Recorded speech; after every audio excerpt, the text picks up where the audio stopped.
ici Dorine, Et Cyril. des investisseurs sereins. Après plusieurs années de travail en tant qu'ingénieur, nous nous sommes lancés en investissement immobilier. Après 5 années d'acquisition, nous étions devenus libres financièrement. Dans ce podcast, nous vous partageons les stratégies et les bonnes pratiques pour développer votre intelligence financière. Dans le but non seulement d'être plus riche sur le papier, mais avant tout pour devenir plus libre et plus heureux. Alors, ouvrez grand vos oreilles et préparez-vous à atteindre vos objectifs. Bienvenue dans ce nouvel épisode d'Histoire d'investisseurs. Ces épisodes ont pour but que vous découvriez des parcours d'investisseurs pour vous apporter de la motivation, de la réflexion et qu'à la fin de ces épisodes, vous avez à fond envie de vous lancer. Aujourd'hui, j'accueille Julien Calamotte du podcast Monitry. Lui aussi est investisseur et podcasteur et j'avais absolument envie d'apprendre à le connaître en tant que collègue podcasteur sur l'investissement immobilier. Je vous avoue que je le connais pas hyper bien, mais c'est l'occasion pour moi de le découvrir et on va voir ensemble tout ce qu'il va pouvoir nous apporter. Salut Julien, comment ça va ? Salut Dorine, bah écoute, je vais très bien, merci, je vais très bien. J'espère que toi aussi, ça a l'air d'aller. T'as toujours la pêche, ça c'est hyper agréable aussi. Ouais, mais je fais pas exprès. Non, mais c'est bien que t'as un tempérament comme ça assez dynamique et c'est cool. Je trouve que ça met de suite, tu vois, dans l'ambiance et ça permet de mettre du rythme. Des fois, c'est un peu, tu vois, souvent t'as peut-être le cas, mais des fois c'est un peu laborieux le début des épisodes. Tu vois, tu te cherches un peu et tout ça. On dit que c'est les 2 premières minutes qui sont toujours un peu compliquées. Ouais. Là, au final, j'ai l'impression que ça va aller. Ouais, bah voilà, et ben on est Voilà. parti direct. Donc tu connais mon système. On va faire d'abord, on va dérouler un peu toute ton histoire pour qu'on apprenne à te connaître. Moi, je vais t'apprendre à te connaître en même temps que les auditeurs pour voir un peu tes spécificités. Et j'aime bien. Alors, franchement, moi, je pars de loin à chaque fois, mais je pars de l'enfance. Je veux savoir tout. Donc, où t'as grandi, dans quel type de famille.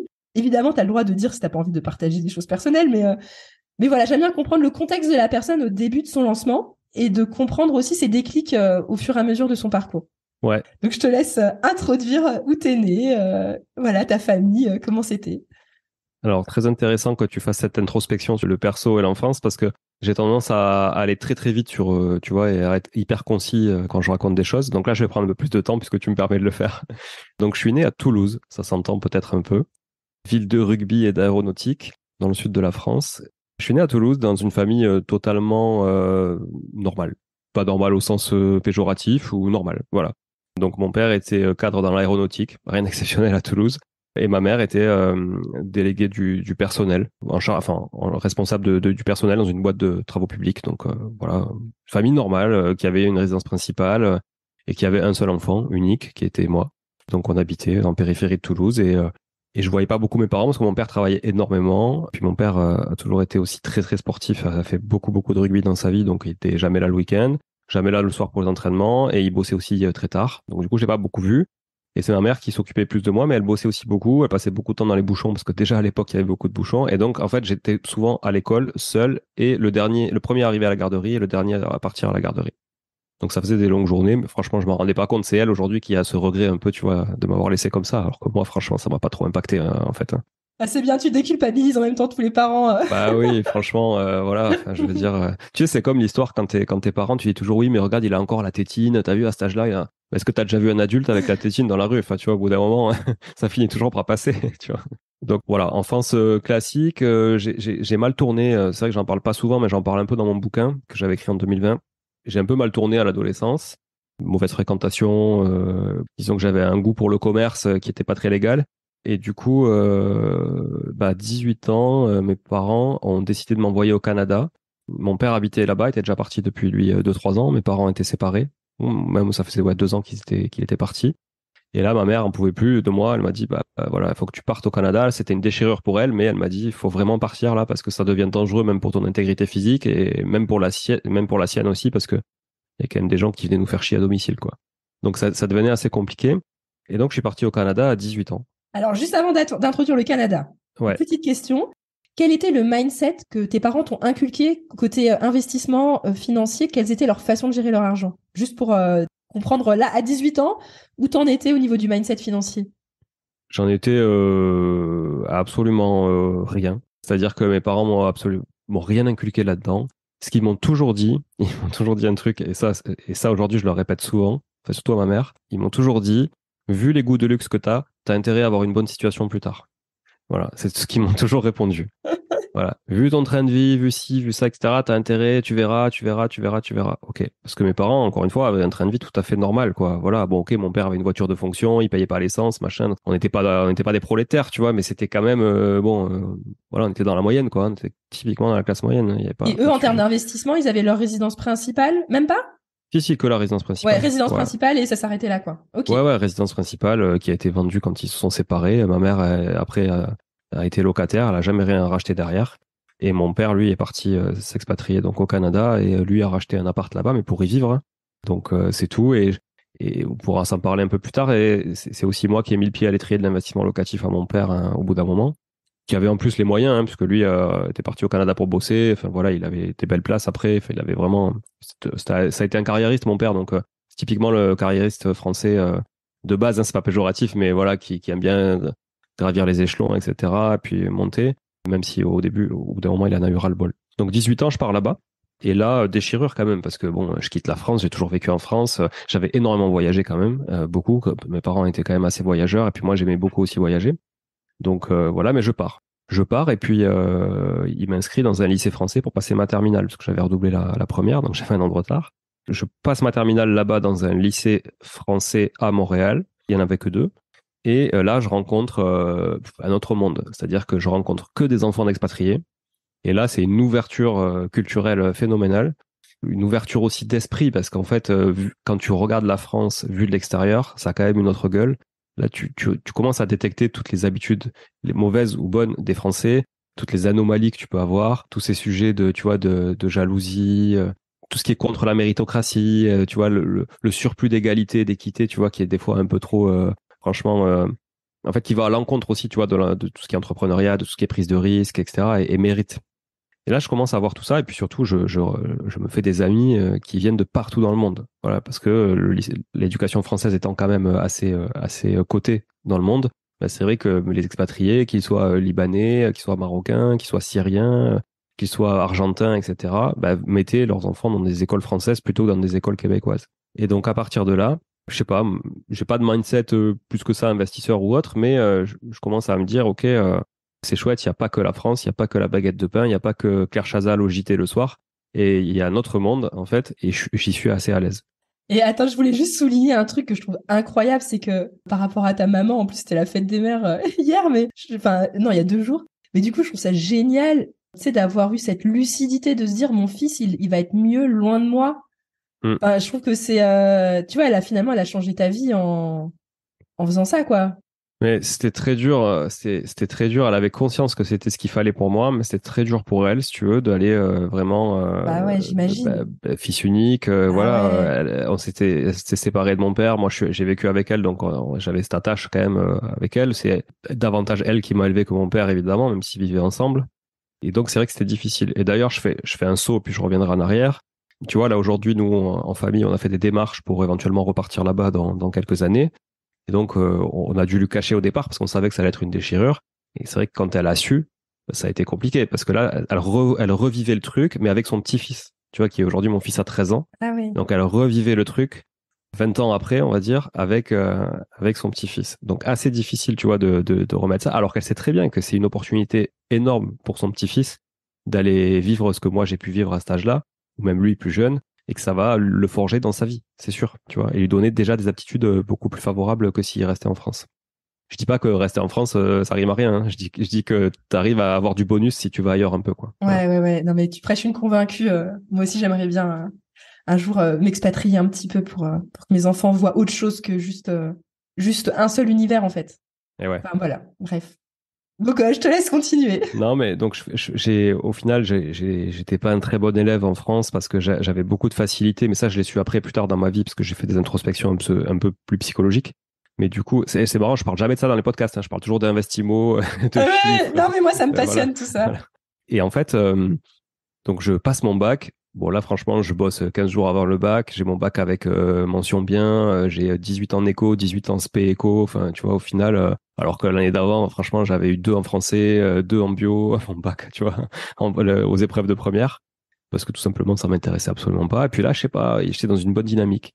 Je m'inscris en prépa HEC. Ça me plaît absolument pas, donc j'arrête. trop de maths financières, des trucs qui avaient pas de sens pour moi, tu vois, des trucs vraiment trop théoriques, des mathématiques vraiment théoriques, mais je voyais pas de sens. Il faut que je fasse des choses où, tu vois, je vois du sens. Et là, malgré moi, je m'inscris à Sciences Po, à Montréal, et je fais un diplôme bidisciplinaire en communication et politique. Donc, tu vois, analyse de discours politique, etc., propagande, autres. Et donc là, je découvre ce qu'est la publicité associée à la politique, quoi. Voilà. Attends, il y a juste un petit truc, un petit grain qu'on a zappé parce qu'à un moment donné, tu as dit j'ai fait une introspection sur moi de pourquoi ça s'était pas bien passé à l'école avant et t'as pas, je crois que t'es Ouais, pas parce allé au bout. elle arrive plus tard dans ma vie, donc comme je te fais la Ah ok, chronologie. excuse-moi, ok, Ouais. alors ce sera après. Ok, on suit le truc. Ouais, donc voilà, je fais Sciences Po, bon, ça se passe très bien, etc. Et entre-temps, en fait, je me dis, je vais quand même partir ailleurs, faire un échange universitaire. Et là, j'ai l'opportunité de partir à l'île de la Réunion pour deux saisons, quoi. Enfin, c'était deux blocs d'universitaires, quoi. Parce que là-bas, c'est par semestre. Et donc, et là, épidémie de chikungunya à l'époque. Donc, c'était la première épidémie. Ben, c'est un peu comme le Covid récemment. On savait pas trop ce que c'était dangereux. Il y avait des gens qui en mouraient, etc. Et donc, l'Université de Montréal, qui est quand même un pays, le Canada, où ils sont très santé publique, etc., nous interdit de partir à tous les étudiants là-bas. Et ils nous disent, ben, maintenant que votre acceptation est faite, que les demandes de bourse sont faites, etc., vous ne pouvez aller que dans une ville du même pays. Donc, la France. Donc, je reviens à Toulouse parce que j'allais pas aller à Lyon, à Marseille, à Paris, alors que bon, payer un hébergement et autres, alors que j'avais la famille à Toulouse. Donc je reviens à Toulouse pour 2 semestres. Ma mère était évidemment très contente du fait que je revienne. Et là, bon, je reviens en tant qu'étudiant canadien en France. Tu vois, c'est un peu tordu comme truc, hein. Voilà. Ouais, trop marrant. Donc moi, avec mon accent toulousain, j'arrive à Toulouse et je dis, je suis étudiant canadien, tu vois. C'est un peu, voilà. Et là, je jouais beaucoup au poker à l'époque. Et puis, je rencontre ma femme autour d'une table de poker, qui elle était mariée à l'époque avec un autre joueur de poker. Et qui du coup, on tombe amoureux l'un de l'autre et on se dit, il y a quelque chose à faire. Sauf que elle a 11 ans de plus que moi à ce moment-là, et elle les a toujours. Je la regarde ce qu'elle a en face, elle les a toujours. Et du coup, elle est mariée, elle a 2 enfants, elle a une maison qu'elle a fait construire, etc. Elle a une vie absolument rêvée pour le français, on va dire, comme on le connaît tous. Et elle tombe amoureuse d'un mec qui a 22 ans, qui est étudiant au Canada, qui est là pour 6 mois. Enfin, tu vois, le truc improbable, quoi. C'est un peu la série américaine. Et écoute, elle a tout quitté. Voilà, bon, 16 ans après, elle est toujours là. Donc, elle a tout... elle a fait le bon choix. Et elle a tout quitté pour un étudiant. Et je pense que c'est le plus gros risque qu'elle a pris dans sa vie, évidemment. Et d'ailleurs, c'est le seul gros risque qu'elle ait pris. Parce qu'après, c'est moi qui les ai pris à sa place. Voilà. Et moi, il me restait 1 an et demi d'études à mon retour au Canada. Donc je repars au Canada, elle se sépare, elle fait ses papiers de divorce, etc. C'est dur parce qu'elle est là, moi je suis là-bas, on se déchire un peu, j'ai l'impression de rien pouvoir contrôler à distance, elle est isolée, moi j'ai une vie d'étudiant, je joue au poker toutes les nuits, j'étudie un peu la journée, tu vois. À l'époque j'ai 15 heures de cours par semaine, donc j'ai du temps pour jouer, je joue en ligne, puis il y a le décalage horaire, 6 heures, tu vois. Donc en fait, très compliqué. Et elle galère parce qu'elle est toute seule avec les enfants, elle fait une garde alternée, etc. Bon, avec des revenus à l'époque qui sont en plus très modestes. Donc voilà. Et je condense, l'avantage de ça, c'est que là-bas, c'est hyper modulable. Je condense mes 1 an et demi d'études en 1 an. Donc j'arrive en 1 an à obtenir mon diplôme, donc 6 mois en avance. J'obtiens mon diplôme et là, de retour au Canada. De retour en France, pardon. Donc je quitte le Canada définitivement. Après y être resté 5 ans. Je quitte le Canada définitivement et là, on emménage ensemble.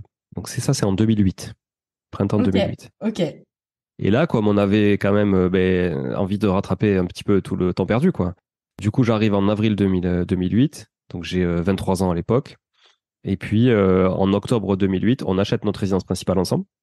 Donc tu vois, on n'a pas traîné. Moi, je venais à peine de trouver un petit boulot d'assistant marketing dans une boîte qui n'a rien à voir avec la politique dans l'e-commerce. Et là, on achète notre résidence principale. L'année d'après, on se marie. Et l'année suivante, on a notre enfant en commun.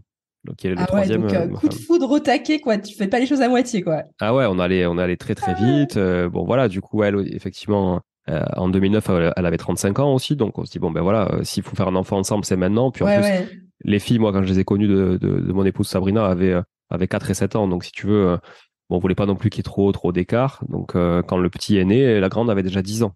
Donc on avait 10, 7 et puis un nouveau-né, quoi.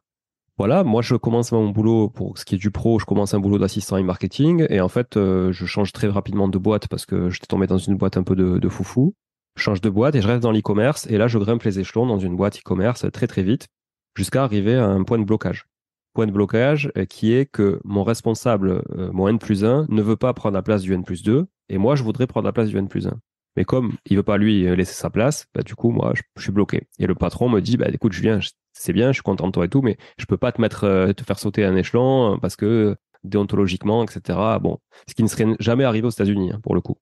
Mais en France, voilà, le respect de la hiérarchie, le truc, tu vois, hiérarchie très horizontale, etc. Voilà. Même si j'étais dans une start-up, dans l'e-commerce, etc. Ah, vertical, tu veux dire plutôt.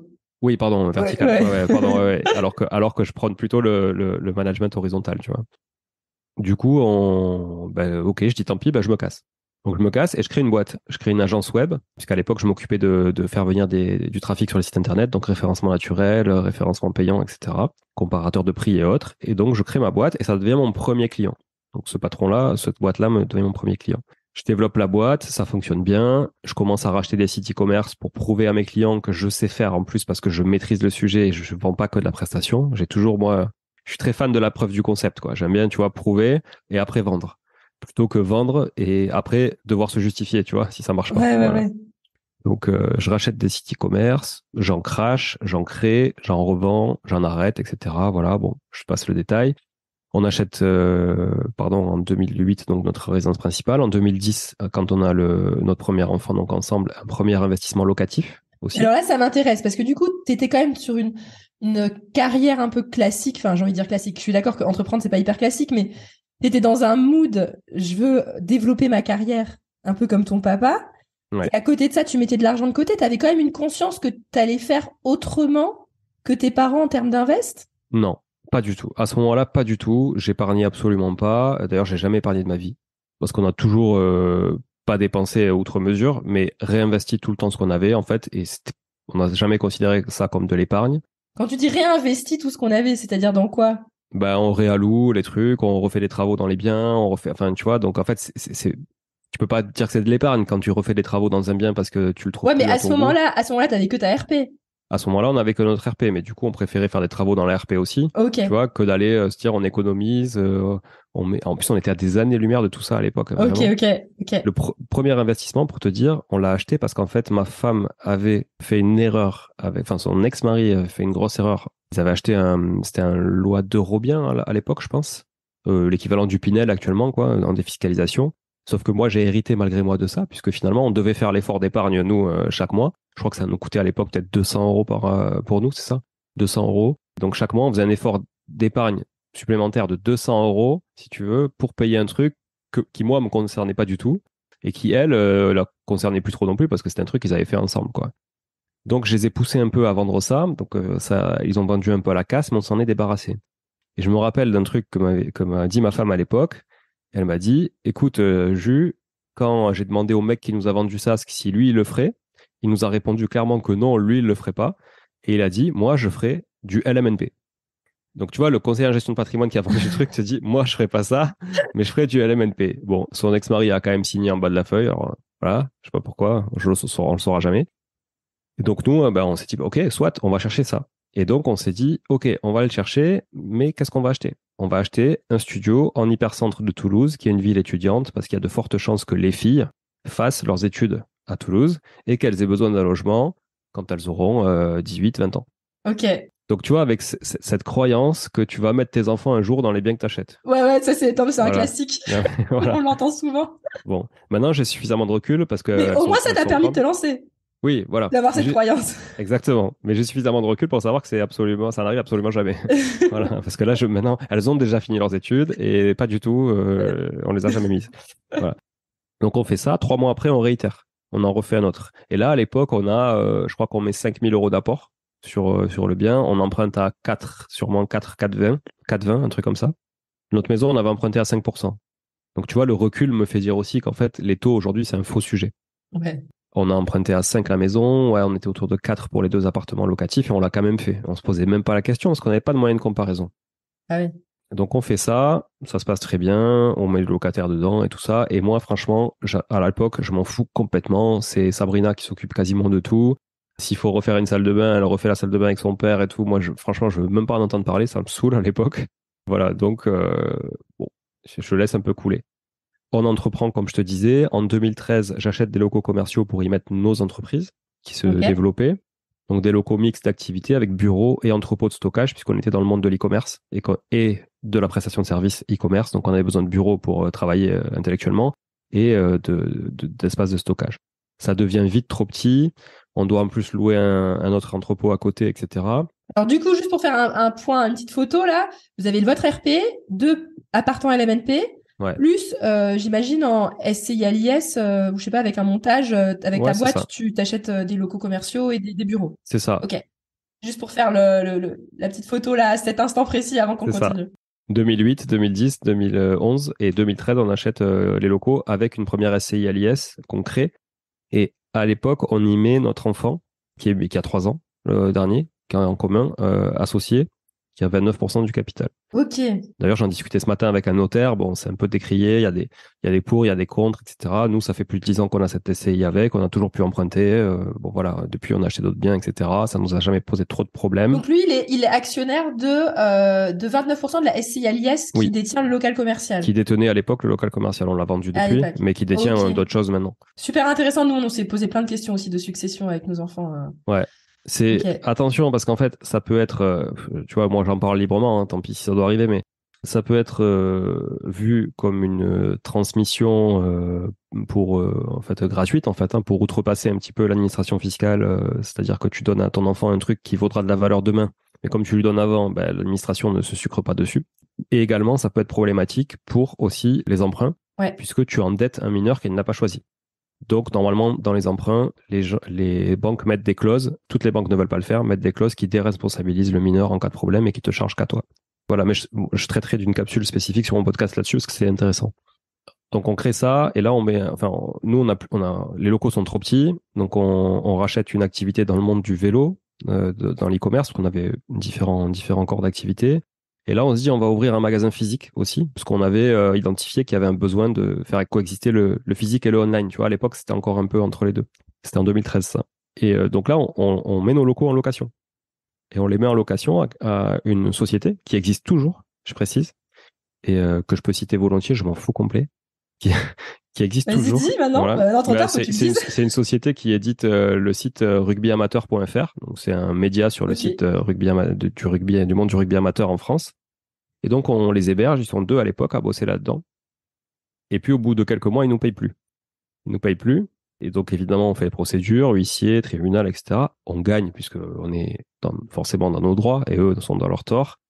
Les huissiers n'arrivent pas à récupérer de l'argent, etc. Le mec me dit physiquement plus balèze que moi, donc des fois, tu vois, c'est la loi de la nature, mais me dit droit dans les yeux, mais écoute, moi, en fait, ce qui m'intéresse, c'est de me payer à moi, payer les autres, ça passe après, quoi.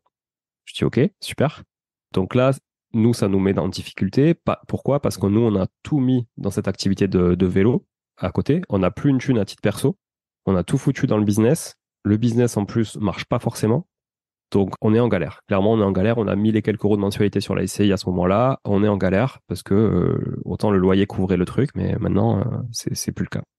On arrive malgré nous à récupérer les clés du local et à le sortir avec l'huissier, etc. Voilà. Et là, il faut qu'on vende pour se sortir de ce pétrin, quoi. Tu vois, de ce coût qui est quand même conséquent pour nous à l'époque. Et on vend 30 000 euros en dessous de ce qu'on a acheté. On avait acheté, je crois, 240. On revend 210 au mec qui nous l'a vendu. Ah ouais. Tu vois, voilà. Parce que du coup, lui, il sait qu'il fait une bonne affaire parce qu'il sait à quel prix il l'a vendu. Donc voilà. Nous, on perd pas d'argent finalement de manière comptable, puisqu'en fait, on a, avec les déficits qu'on a eu sur la SCI, plus le capital restant dû, etc., on ne perd pas d'argent, donc on peut rembourser notre crédit et il nous reste un peu. Mais par contre, sur le papier, on a réellement perdu de l'argent parce que tous les efforts qu'on a fait, nous, chaque mois, etc., pour combler les trucs, ça, on les a jamais récupérés. Voilà.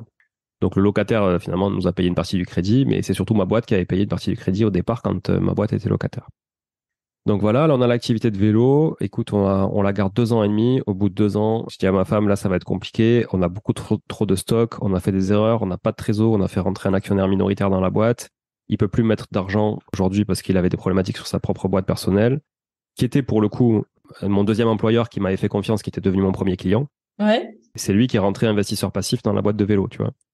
Donc je dis, écoute, on liquide la boîte. Donc on liquide proprement de manière amiable au départ pour rembourser tous les créanciers. Et puis il reste, je sais pas, 5-6 000 euros de dette. Tu vois, on avait 50 000 euros de dette au départ. Il reste 5-6 000 euros de dette fournisseur.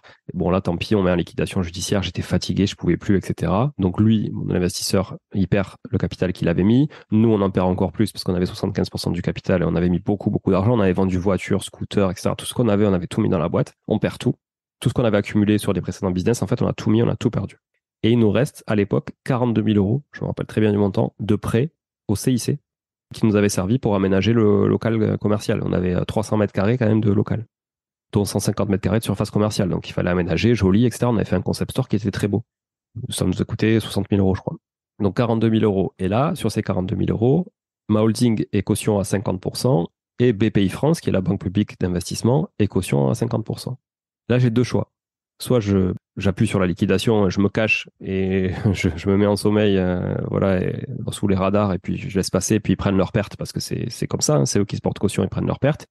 Ma holding étant liquidée, il n'y a que BPI France qui va prendre sa perte. Soit, et c'est le choix qu'on a fait, on fait un crédit de restructuration, on reprend toutes les dettes à titre personnel. Donc ça veut dire que BPI n'est plus caution, ma holding a été liquidée avec la boîte aussi, donc elle n'est plus caution.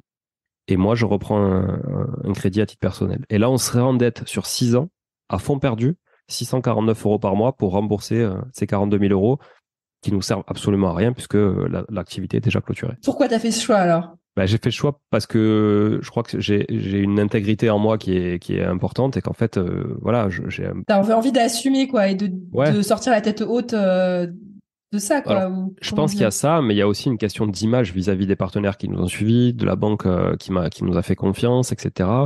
Et à l'époque, en plus, loin de moi l'idée de réinvestir massivement dans l'immobilier, tu vois. Je sais pas, je me dis, attends, faut être réglo. Moi, je suis quand même assez peureux, tu vois, de base.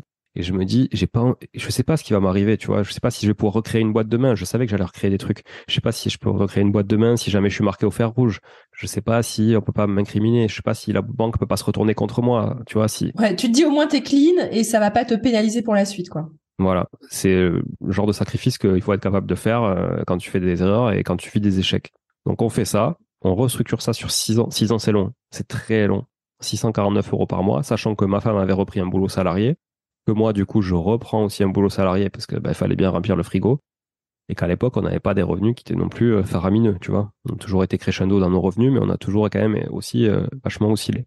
En tout cas, la conclusion, c'est que t'es quand même un entrepreneur dans l'âme de dingue, quoi. Enfin, clairement.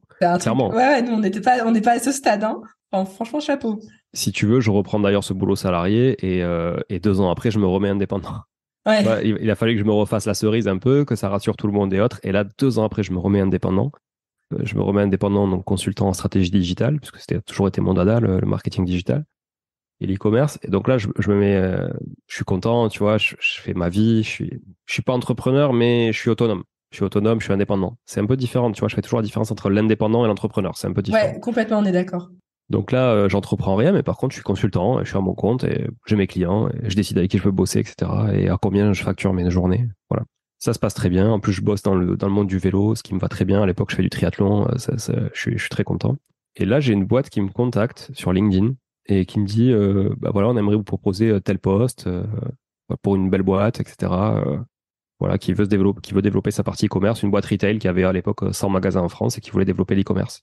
Je dis ok, on y va, oui, pourquoi pas. Et là, je me dis, attends, c'est peut-être l'opportunité pour toi de réinvestir dans l'immobilier parce que en même temps, je fais ce constat que depuis 2013, on n'avait rien fait, qu'en plus, on avait perdu de l'argent sur cette invest, et que si pendant toutes ces années, au lieu d'être focus sur l'entrepreneuriat, je m'étais laissé un petit peu de place pour l'immobilier, que j'en avais acheté ne serait-ce qu'un par an, j'aurais quand même un patrimoine qui aurait été conséquent à l'époque et j'aurais remboursé déjà une bonne partie du capital, tu vois. Parce que les 2 apparts en LMNP se passaient plutôt bien, du coup. Ah, tout à fait. Et c'est ça qui t'a confirmé le fait qu'en fait, c'était un bon plan parce que tu n'as pas pris de charge mentale et tu t'es enrichi sans rien faire, quoi.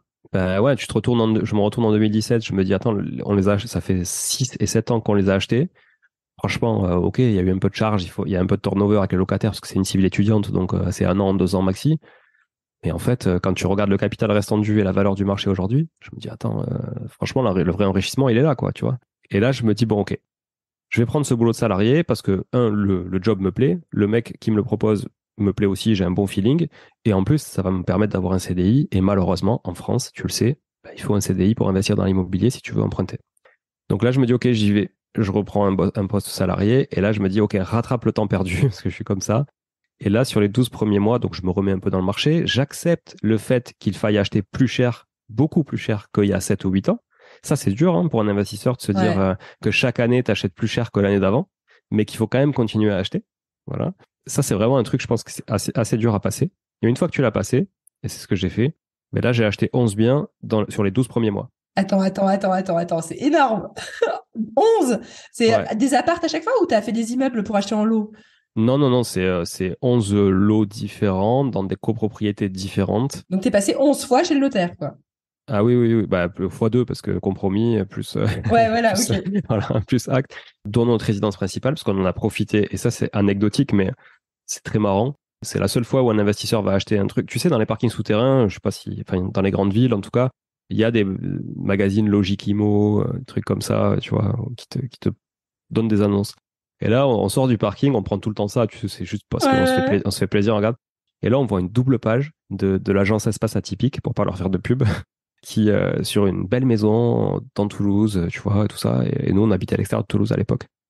Et ma femme me dit, t'as vu comment c'est canon et tout. Ben, je dis, attends, on va visiter. Alors que je déteste faire ça, hein. Je veux pas faire perdre du temps aux gens et tout, tu vois. Je suis pas du tout un visiteur touriste. Et là, je dis, attends, on va visiter. On visite. Bon, évidemment, on tombe sous le charme du truc. Franchement, c'était absolument canon. C'était un hangar réhabilité en loft, vraiment très beau, avec un rooftop et tout. Et là, on se dit, mais attends, on n'a absolument pas les moyens d'acheter ça. C'est pas possible, tu vois. Et je lui ai dit, t'inquiète, c'est pas grave, on va trouver une solution. On s'embarque là-dedans, on fait une négo, elle est acceptée. Bon, on paye quand même le truc assez cher, mais voilà. C'est notre résidence principale. Et là, on arrive à trouver le financement et tout, et on finance ça, tu vois. Et donc, dans ces 11 biens-là, il y avait une résidence principale. Et pour la petite anecdote, pour la terminer, le vendeur, à l'époque, est devenu aujourd'hui un de mes associés sur une des SCI qu'on a, et avec qui on investit dans l'immobilier, tu vois, comme quoi... Et alors, attends, parce qu'on fait une petite pause importante. 11 biens en 12 mois, dont une résidence principale. Donc, il te reste 10 biens que tu as achetés. C'était des petits apparts, des petits studios. Comment tu as fait, en fait? Pour en avoir 10, tu as enchaîné et tu as fait plein d'offres en même temps. J'ai visité beaucoup. Là, t'étais passé en mode machine. T'étais passé en mode, attends, là, je suis salarié. Du coup, tu t'es dit aussi, le but, c'est peut-être pas que je reste salarié pendant 10 ans. Donc, en fait, si j'en veux beaucoup, faut que j'en fasse beaucoup en peu de temps. C'était ça ta logique? Non, en fait, moi, je suis un boulimique d'un truc. C'est-à-dire que je suis un passionné. Dès que je fais un truc, je le fais à 3000%. Et si tu veux, je veux absolument que... Je veux pas regretter. Je veux pas... Parce que en fait, là, ce que j'ai fait, c'est que je suis parti d'un constat où j'ai regretté. J'ai regretté de ne pas avoir fait des trucs pendant des années.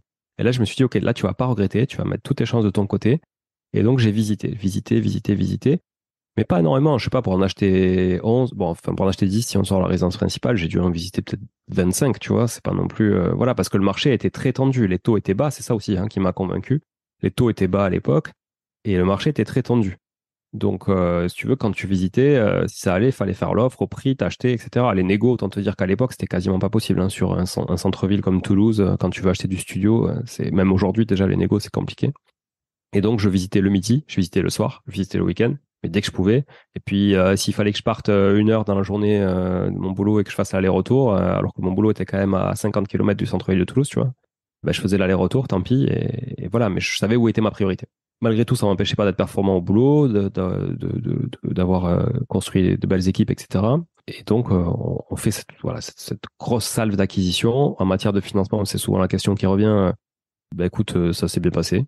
Ça s'est bien passé parce on était tous les deux salariés, on avait des revenus qui étaient quand même confortables. On n'avait pas forcément beaucoup d'apports à mettre parce qu'on n'a jamais eu trop de liquidité, nous, parce que comme je te dis, on réallouait quand même à tout. Mais on en avait un petit peu. Et puis à l'époque, c'était assez facile d'emprunter à 110%. Surtout quand tu as des biens dans des emplacements patrimoniaux, tu n'as pas forcément beaucoup de rendement. Donc tu vas pas chercher, nous, on n'avait pas du tout une stratégie à cash flow, etc. Parce que le but, c'était vraiment de créer un gros patrimoine. On n'avait pas besoin de cet argent pour vivre, on était très bien dans nos boulots, etc. T'étais plus en mode, si c'est autofinancé, c'est bien. Ouais, exactement. Et comme ça me fait un ticket pour dans 10 ans, 15 ans, je serais content. Ouais. Ok. Ça a toujours été notre stratégie au départ. Après, on l'a diversifié un peu. On allait sur des villes un peu moins patrimoniales, mais qui crachaient un petit peu plus. Et tu les as tous mis en longue durée, ces apparts? Non. Alors, du coup, qu'est-ce que tu as fait alors avec ces apparts? Alors, on a, sur ceux-là, je pense que ça faisait partie de ceux du début, on en a 5 en location courte durée et le reste, c'est en location longue durée. Ok, moitié-moitié. Ouais, à peu près moitié-moitié, sachant qu'après, tout ce qu'on a acheté derrière, c'est de la location longue durée. C'est, voilà, courte durée, on a que ça et un au Portugal aussi, parce qu'on a acheté dans le sud du Portugal. Donc on en a un qui est forcément en courte durée là-bas parce que c'est dans une ville balnéaire. Et alors, pourquoi tu t'es dit location courte durée? C'était...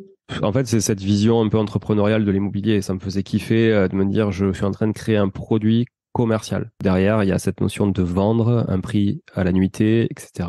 Ouais, c'était l'intérêt, l'excitation du Ben ouais. nouveau et de découvrir comment ça marche, quoi. Ok. Parce qu'en vrai, c'est quand même beaucoup plus business de se démarquer de la concurrence sur un site comme Airbnb que sur le Bon Coin pour louer à un étudiant, quoi. Tu vois. Et donc j'avais cette envie c'est mon esprit un peu compétiteur, tu vois, j'avais envie de me démarquer de toute la concurrence et de montrer que ouais, on pouvait faire des trucs chouettes aussi nous de notre côté. Bien qu'aujourd'hui la concurrence n'a plus rien à voir avec 2018-2019 sur la location courte durée à Toulouse, hein, ça c'est bien durci quand même. Et nos appartements qu'on a refaits à cette époque-là sont déjà aujourd'hui un peu obsolètes par rapport à ce que tu peux faire sur le marché. C'est un peu la problématique de la courte durée et je pense que souvent les gens ne l'anticipent pas trop ça, tu vois. Se disent ok, je fais une super réno, ça va être canon, ouais ça va être canon mais pendant 3 ans parce qu'en fait le marché t'es obligé de le suivre, les tendances. Tu vois, il y a une grosse tendance au carreau de ciment et à la verrière alu. Ouais. Bon, mais ça c'est fini en fait. Maintenant c'est le terrazzo, c'est plus les imitations carreau de ciment, tu reviens au terrazzo façon années 70-80 et la verrière, ben, ça perd un peu de son charme aussi et tu reviens à du claustre à bois, des choses. Enfin tu vois, tout va très vite. Ok. Génial. Donc, du coup, l'année là, t'en achètes 10. Et là, les années suivantes, comment ça se passe? Là, t'as tout acheté en nom propre? Les 10 là, c'était en nom propre? Beaucoup en nom propre, je sais, j'ai plus exactement le chiffre, mais beaucoup en nom propre. Peut-être une petite partie dans la SCI, mais non pas ceux-là.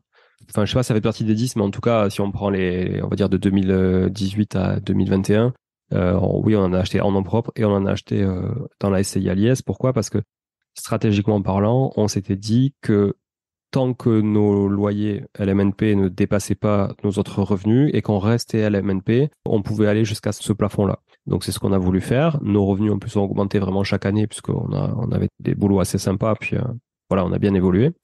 Et donc on a acheté à la SCI à l'IS à chaque fois pour arbitrer plutôt fiscalement. Voilà. On a acheté après dans d'autres villes que Toulouse pour justement aller chercher des rendements un peu plus supérieurs à court terme, pour lisser ces autofinancements ou éventuellement ces petits efforts d'épargne qu'on avait à faire. Parce qu'on part du principe d'ailleurs, nous, et je le dis parce que souvent on prône le cash flow, mais nous, en fait, quand on faisait un effort d'épargne de 50 balles pour un truc qui vaut 150 000 euros et que le locataire, lui, en rembourse 450 en ta place, en fait, pour nous, c'est même pas un sujet. Ouais, c'est déjà bien, ouais. Bah ouais, c'est un resto à deux par mois, tu vois, et sauf que le resto, il t'enrichit pas du tout, à part en calories. Et du coup, tu vois, là, au final, toi, tu fais cet effort, mais le plus gros effort, c'est pas toi qui le fais, c'est le locataire, quoi. Voilà, grâce à l'effet de levier. Donc, quoi. Ouais. Mais on a voulu, malgré tout, diluer un petit peu le risque géographiquement, diluer le risque aussi financier. Et donc, en allant sur une ville moyenne de 60-65 000 habitants, donc c'est pas une petite ville non plus, qui est à une demi-heure de Toulouse, où là, on est allé chercher un peu plus de rendement. Voilà. Ok. Qu'on a diversifié comme ça. Et où là, on fait de la location longue durée. Et on a acheté au sud du Portugal aussi en 2019, parce que moi, je suis d'origine portugaise et que du coup, on avait déjà une maison de famille là-bas, qu'on connaissait bien le coin, et que j'ai dit à mon père, ça serait cool qu'on achète un truc ensemble là-bas. Et c'est là où mon père a vraiment fait un investissement locatif. Alors que c'est pas vrai, il avait acheté un petit immeuble quand même à Montréal avant ça, mais qu'il avait vendu. Et donc, on a fait cet investissement ensemble sur place et qui fonctionne très très bien, qu'on a toujours et qui tourne bien. Et du coup, là, ce logement au Portugal, tu le mets en location courte durée ou tu fais comment? Ouais. T'as des conciergeries sur place qui gèrent tout Et même pas, on a plutôt un réseau de gens de confiance. Ok. Le truc, c'est que là-bas, tu sais, ici, tu vois beaucoup de gens qui sortent des panneaux dans la rue pour clamer la retraite à 65 ans. Là-bas, t'as pas de panneau, mais par contre, les gens, du coup, ils se lèvent le matin et ils vont bosser. Et ils vont bosser même quand ils ont 70 ans pour améliorer leur retraite, leurs revenus, etc. Et donc, ces gens-là sont adorables et sont surtout super contents qu'on puisse les faire bosser. Et ils adorent recevoir des gens, garder cette relation, etc. Et donc, ils nous s'occupent des entrées, des sorties, des ménages. Et aussi, ils ont appris à échanger avec les gens sur l'interface Airbnb, etc. On n'a pas de channel manager puisqu'on n'en a qu'un là-bas. Voilà. Par contre, à Toulouse, on bosse avec une conciergerie. Ok. Et d'ailleurs, alors attends, parce que tu avais parlé de cette fameuse introspection. Oui. Il faut pas qu'on oublie parce que les auditeurs, ils l'attendent. C'est vrai. Donc là, ça n'a rien à voir avec l'immobilier pour le coup, mais effectivement, ça a à voir plutôt avec une constatation, en fait, dans mes postes salariés, si tu veux, constatation de quelqu'un qui est, moi, donc, trop exigeant envers moi, trop exigeant envers les autres, beaucoup de mal à travailler avec des équipes quand elles sont pas performantes, beaucoup de mal à être patient sur plein de choses, la délivrabilité des sujets, des projets, plein de trucs. beaucoup de mal avec la médiocrité de manière générale, voilà, et beaucoup de mal surtout avec l'injustice. Et donc, fort de tous ces constats qui sont venus après, mais en fait, mon boss de l'époque m'a dit, parce que j'étais quand même directeur marketing, donc j'étais au comité de direction, etc., donc j'avais quand même un poste important, m'a mis un coach dans les pattes pour me coacher sur tous ces sujets-là. Et grosso modo, la conclusion du coach a été, Julien, il faut que tu te barres de là, c'est pas fait pour toi. Et je pense que, voilà, il faut que tu trouves un environnement où on te laisse de la place, où on te fait confiance, etc. Mais en aucun cas, un milieu trop aseptisé et trop hiérarchisé. Mais attends, mais c'est ton boss qui te paye un coach qui au final te dit Ouais. faut que tu te casses, mais c'était le plan du boss ou du coup il a dit bah attends coach, Absolument c'était pas. pas ça qu'il fallait que tu utilises. Absolument pas, absolument pas. Et j'ai gardé de super bonnes relations avec cette coach que j'appelle de temps en temps sans en abuser quand j'ai une décision à prendre dans ma vie. Par exemple, est-ce qu'on s'expatrie au Canada, est-ce qu'on reste en France? J'ai des méga opportunités en France. Est-ce que je reste ou pas? Enfin, tu vois, ça m'est arrivé il y a quelques années aussi. Et en fait, elle m'a envoyé faire un bilan psychologique vraiment chez une psy qui est spécialisée en fait en détection de profils au potentiel un peu atypiques, etc. Et du coup, elle m'a fait faire un test de QI et franchement, je parle très rarement de ça, mais j'en parle vraiment dans un cercle très fermé. J'en ai jamais parlé, je crois, sur un podcast, c'est sûr. Voilà, mais bon, je t'en parle. Non mais trop bien, on a de les exclus. Donc, elle me fait faire un test de QI et là, donc, on détecte 134 de QI, donc c'est pas non plus surexceptionnel, mais on dit que seulement 2% de la population a plus de 130 et que seulement 1% a plus de 133, je crois. Donc, tu vois, ça restreint vraiment déjà. Et si tu veux, chaque point de QI est vachement important, en fait, à partir de 130. Et donc, je fais ça. Et surtout, on détecte un QI qui est pas forcément trop homogène, tu vois, avec des très grosses capacités sur certains secteurs et d'autres un peu moins. Voilà. Et donc, avec tout ça, vient un compte-rendu. Et ce compte-rendu, grosso modo, dit, ben, en fait, t'es fait pour travailler tout seul, quoi. Enfin, tout seul ou en tout cas pour toi. Pour toi et pas forcément pour quelqu'un d'autre.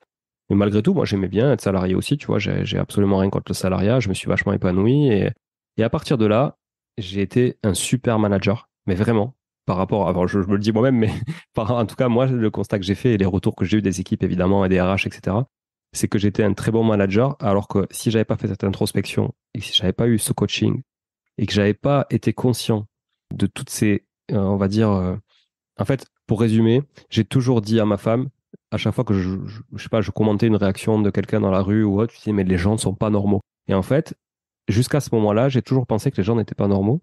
Et en fait, à partir de ce moment-là, j'ai compris que c'était moi qui n'étais pas normal et que c'était à moi de faire l'effort, chaque jour, dès que je me levais, de m'adapter aux 98%. Voilà. Et que c'est pas les 98% qui devaient s'adapter aux 2%. Ouais. Et à partir de là, j'ai été hyper libéré. Donc, mon fils a fait le test aussi. Au final, lui, il se retrouve être dans la même situation, avec un QI quasiment similaire. Et du coup, lui a la chance de commencer à grandir avec ça et en connaissant un peu ses difficultés, parce que c'est des difficultés en fait. Hein. Parce que c'est toi le marginal de la société, tu vois. Et c'est toi dans les relations sociales qui est un peu à l'écart parce que quand tu fais une blague, elle n'est pas comprise par tout le monde parce qu'en fait, tu es complètement à l'ouest parce qu'il n'y a que toi tu vois, qui l'a comprise.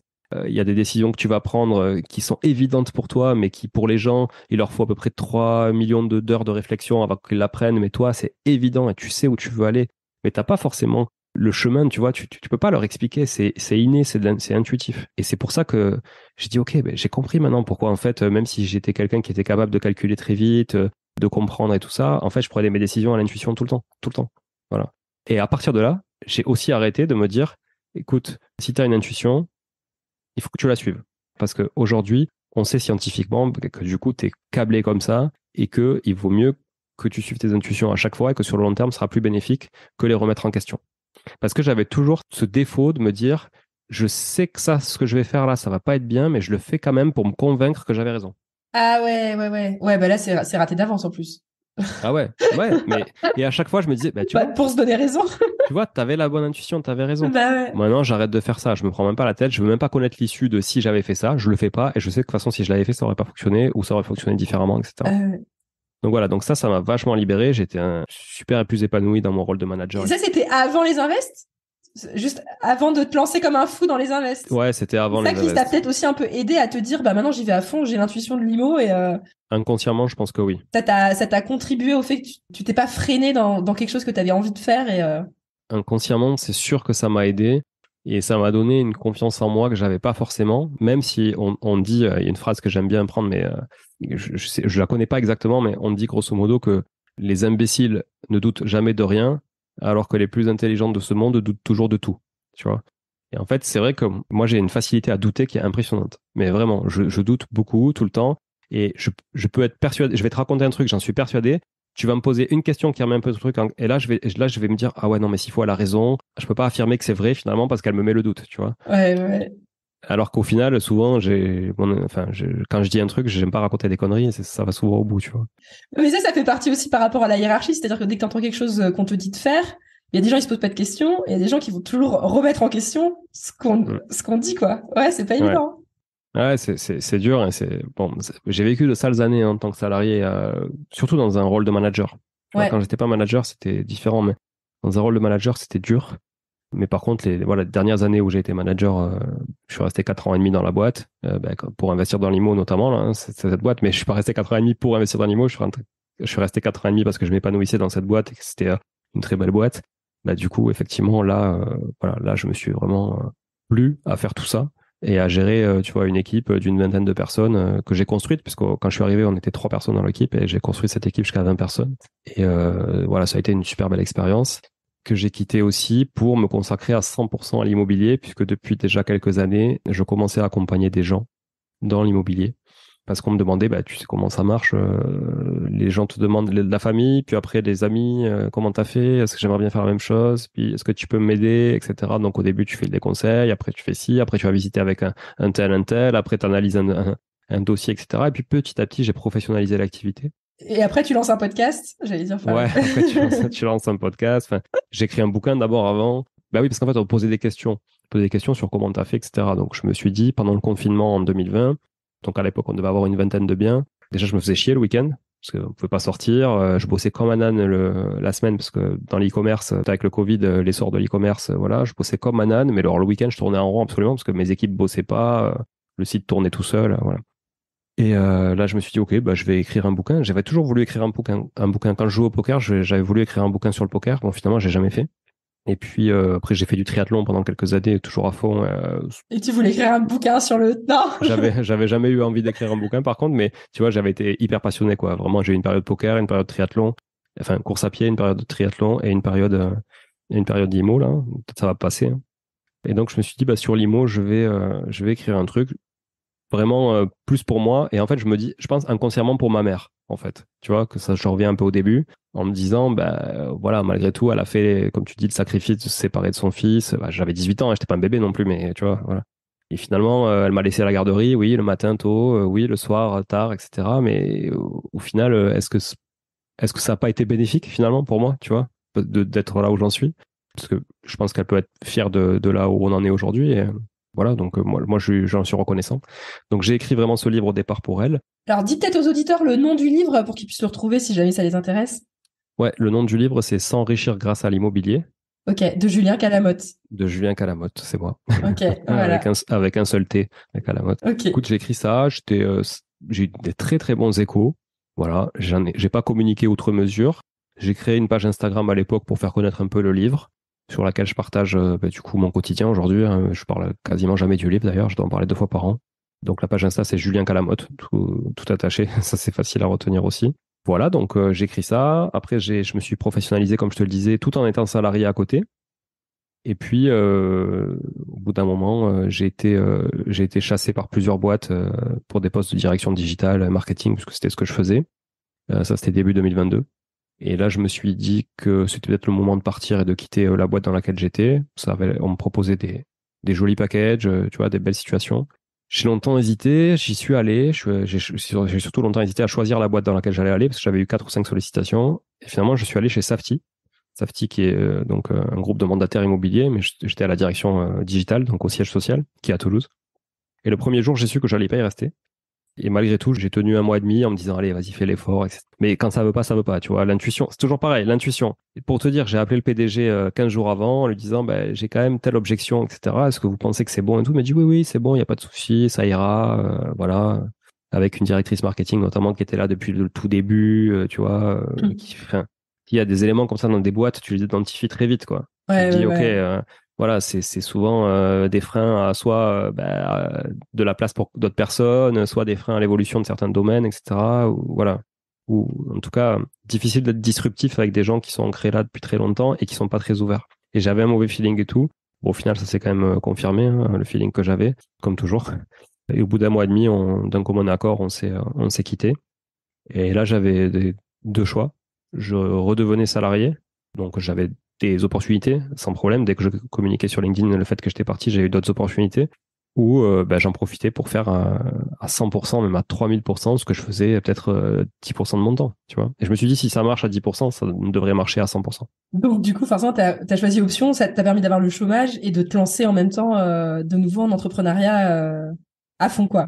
C'est ça. Ça m'a permis d'avoir Pôle emploi. Alors, j'en parlais dans ce podcast. Je pense que c'est un levier qui est intéressant en France pour tous les entrepreneurs qui veulent créer une boîte, mais qui ont un peu ce flip du risque financier. Ça peut t'aider, on va dire, à te mettre de côté cette problématique financière pendant à peu près 2 ans, même si c'est dégressif, même si, enfin, ça dépend des charges de chacun. Ouais.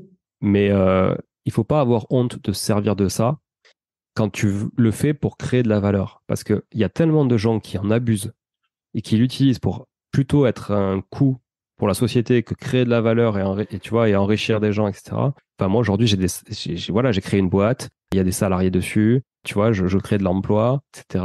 Et j'ai pas honte de me dire, c'est aussi grâce à Pôle emploi pour lequel j'ai cotisé quand même depuis que je bosse. Bah, bien tu sûr, vois, bah ouais. de me dire, c'est ça aussi qui a pu faire qu'aujourd'hui, plutôt que de me payer moi, ma boîte, elle sacrifie sa trésor pour payer des gens. Bah Tu ouais. vois, voilà. Et ça, je trouve parce que je vois sur les réseaux sociaux des fois, ah oui, mais bon, ouais, lui, il est entrepreneur, mais il a Pôle emploi. Alors que moi, je fais pas Pôle emploi, je galère tous les jours et je suis un vrai entrepreneur. Non, parce que je peux te dire que moi, je galère. Mais c'est bien d'avoir un peu de tension financière quand même pour se bouger les fesses après. Ah, Ouais. mais c'est sûr. Mais en Tu fait, vois, c'est ça qui est tu bien vois, aussi. Trop de confort, c'est pas bon non plus. mais alors là, je partage tout à fait cette vision parce que c'est ce que je dis souvent à ma femme. Je dis en fait, quand tu es au pied du mur et que tu dois aller de l'autre côté, t'as pas le choix que de trouver un moyen de l'escalader. T'as pas le choix. Ouais. Par contre, si t'attends comme ça, en regardant, en te disant, ouais, tant que j'y suis pas de toute façon au bout, tu vois, je sais pas comment on va y passer, mais de toute façon, j'y suis pas encore, donc c'est pas grave. En fait, tu te prends jamais la tête pour le passer. Donc, je suis parfaitement d'accord avec toi. Mais je crois qu'il y a un bouquin de mindset, j'avais lu quelques bouquins de mindset à l'époque, même si je ne suis pas très friand, mais qui disait, en fait, vous payez d'abord et après vous payez les autres. Parce que quand vous devez de l'argent aux autres aussi, ça permet vraiment de vous sortir les doigts. Genre l'administration fiscale, elle, voilà, il va falloir que vous le trouviez le pognon, quoi. Alors que si c'est pour vous, vous passerez toujours après les autres. Bon, moi, j'ai pas vraiment fait ça parce que je préfère payer les autres avant de me payer moi. Mais par contre, ce qui est sûr, c'est que je me mets en danger, je me mets en risque et je trouve des solutions. Ouais. Mais si j'attends d'avoir les solutions pour peut-être pouvoir un jour le faire, je sais que ça marche jamais. Non, mais c'est trop marrant parce que nous, justement, enfin, je fais vraiment vite fait par rapport à notre situation, c'est que avec nous, avec nos immeubles, on peut en vivre. Et en fait, à un moment donné, tu vois, tu sais que tu peux ne rien faire et être tranquille et pas te bouger. Et en fait, on a acheté notre résidence principale et en fait, ça va nous mettre dans le rouge. On sait que dans un an, on est dans le rouge, tu vois. Mais en fait, on l'a fait exprès parce qu'on sait que ça va nous bouger, quoi. Tu vois. Et tu sais, à un moment donné, tu fais, attends, là, vas-y, on se met dans le rouge parce que sinon, tu fais jamais rien, quoi. Enfin, je sais pas. En tout cas, je fais partie des gens qui ont besoin un petit peu d'avoir le feu aux fesses pour commencer à courir. Mais vous avez bien fait. Et je pense que tu dois faire partie de ces gens aussi qui, du coup, même si tu as un truc que tu dois rendre dans 2 mois, tu vas attendre le dernier moment pour le faire la parce que veille, tu seras meilleur. évidemment. Voilà. Alors, il y a les mauvais côtés de la procrastination. Non, mais c'est chiant, ouais. Il faut des deadlines. Mais là, c'est différent quand même, tu vois. Il y a des gens qui sont meilleurs dans l'urgence. Ça dépend des profils. Plus productifs, voilà, que d'autres. Donc, voilà. Et donc, aujourd'hui, si tu veux, on a plusieurs activités dans l'immobilier. Et donc, j'ai construit un écosystème un peu autosuffisant. Tu vois, genre, c'est pas du tout truc de complot contre la guerre pour avoir sa propre culture à domicile.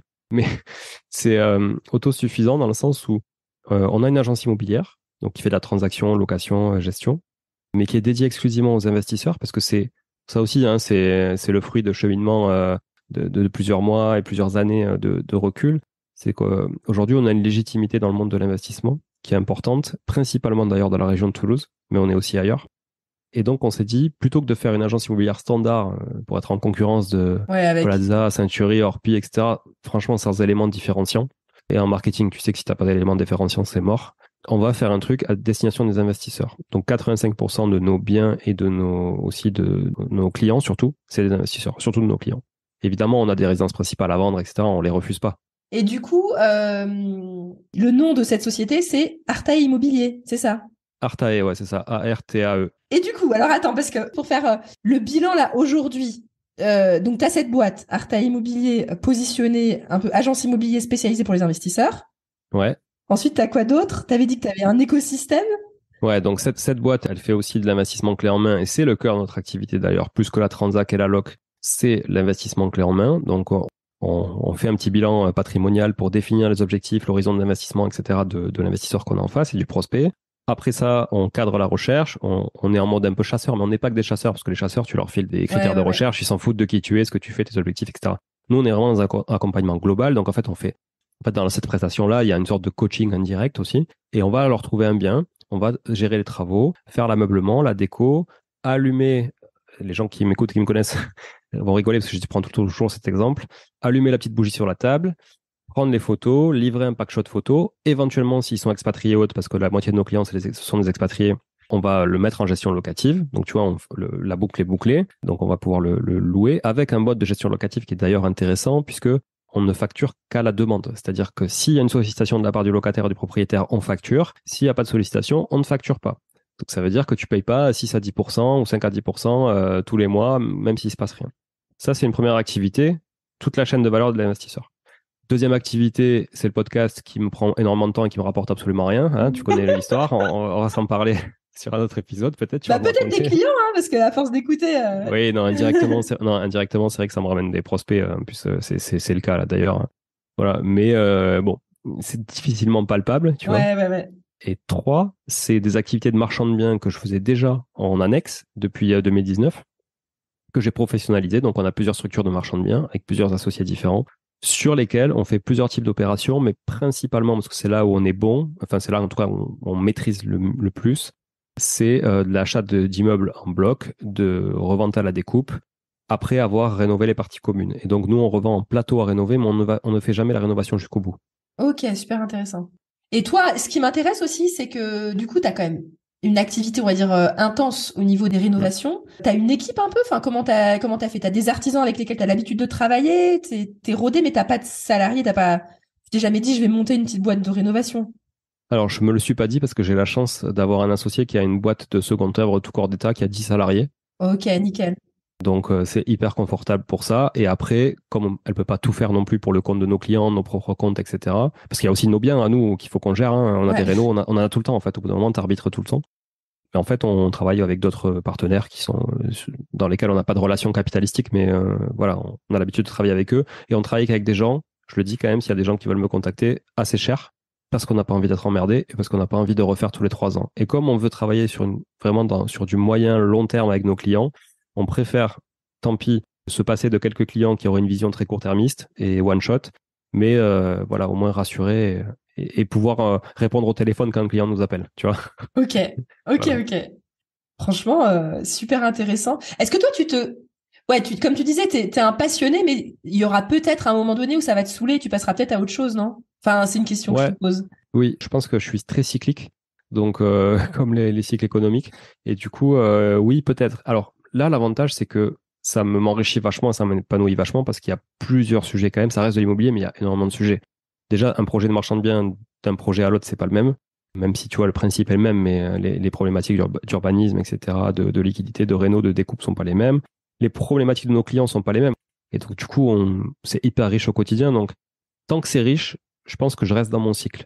Le jour où effectivement j'ai fait le tour de tout, peut-être que je passerai à autre chose.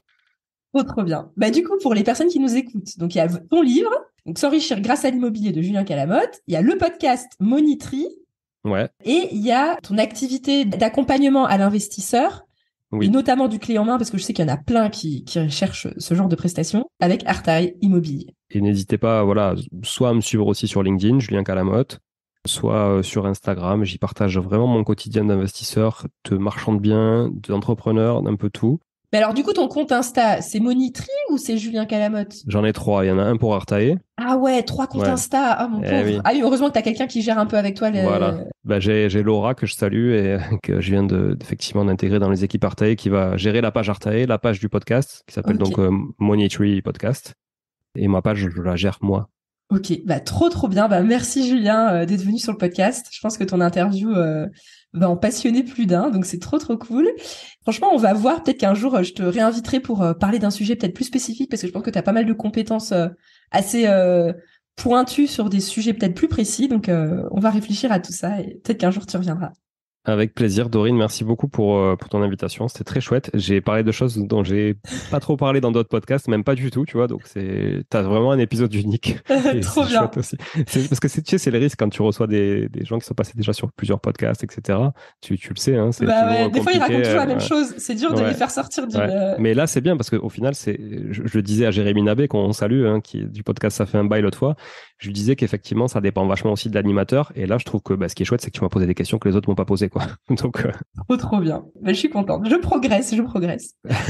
Ça marche. Bah, à très vite. Et puis, bah, au revoir à tous les auditeurs. Salut. ouais, salut tout le monde, ciao.